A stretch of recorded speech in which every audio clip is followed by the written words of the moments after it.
Hello UPSC aspirant, hope so you all are doing so good. My name is Abhay and I'm a fellow UPSC aspirant. इतिहास की हर दीवार के पीछे एक सत्ता की छाया होती है और मध्यकालीन भारत की वह छाया थी दिल्ली सल्तनत। नमस्कार दोस्तों, स्वागत है आपका यूपीएससी एक्सप्लेन्ड सीरीज के आज के एपिसोड में।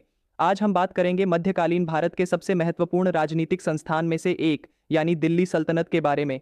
क्या आप जानते हैं कि भारत में पहला स्थायी मुस्लिम शासन दिल्ली सल्तनत के रूप में स्थापित हुआ था और इसने भारत के राजनीतिक, सामाजिक और सांस्कृतिक ढांचे को गहराई से प्रभावित किया था। चलिए इसे विस्तार से समझते हैं यूपीएससी दृष्टिकोण से। फर्स्ट, दिल्ली सल्तनत की स्थापना 1206 ईस्वी में मोहम्मद गौरी के सेनापति कुतुबुद्दीन ऐबक द्वारा की गई थी। यह काल भारत में इस्लामी शासन की शुरुआत का प्रतीक था। सेकंड, दिल्ली सल्तनत को 5 वंशों में विभाजित किया जाता है। पहला गुलाम वंश, दूसरा खिलजी वंश, तीसरा तुगलक वंश, चौथा सैयद वंश और पांचवां लोदी वंश। इन सब का शासन क्रमशः 12वीं से 16वीं शताब्दी तक चला। थर्ड, गुलाम वंश के संस्थापक कुतुबुद्दीन ऐबक ने कुतुब मीनार का निर्माण शुरू करवाया।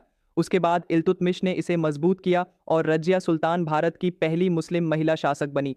फोर्थ, खिलजी वंश के दौरान अलाउद्दीन खिलजी ने दक्षिण भारत तक सल्तनत का विस्तार किया। उन्होंने बाजार नियंत्रण, मूल्य नियंत्रण और एक शक्तिशाली खुफिया तंत्र विकसित किया जो आज भी प्रशासनिक दृष्टि से चर्चा में रहता है। फिफ्थ, तुगलक वंश में मोहम्मद बिन तुगलक को उनके प्रयोगात्मक विचारों जैसे राजधानी को दिल्ली से दौलताबाद स्थानांतरित करने और टोकन मुद्रा चलाने के लिए जाना जाता है, हालांकि यह प्रयोग असफल रहे। सिक्स्थ, प्रशासनिक दृष्टि से दिल्ली सल्तनत एक केंद्रीयकृत शासन व्यवस्था थी। भूमिकर प्रणाली, खुफिया तंत्र और सैन्य सुधार इस शासन के मुख्य आधार थे।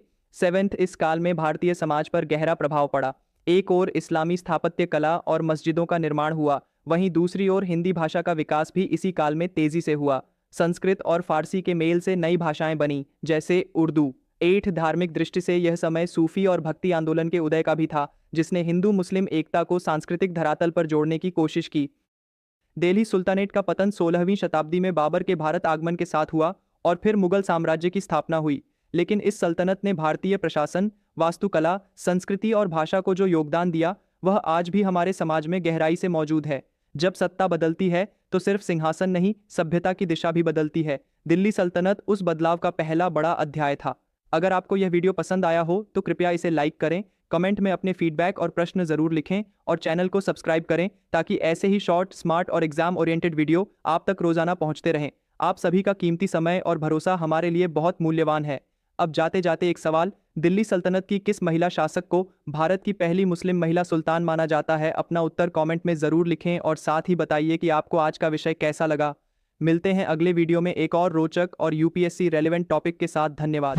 हम अपने इस वीडियो को यहीं पे कंक्लूड करते हैं। आपका सपोर्ट, आपका शेयर मेरे लिए फ्यूल का काम करेगा इस जर्नी में। मैं उतनी मेहनत, उतनी एफर्ट और लगा पाऊंगा। सो प्लीज़ आप इस वीडियो को जरूर शेयर करना। Comment down if you have any query, share this video. Thank you so much. तो अब मिलते हैं अपने अगले वीडियो में। Till then, work hard, stay healthy and keep studying. I am Abhay, signing off. जय श्री कृष्णा।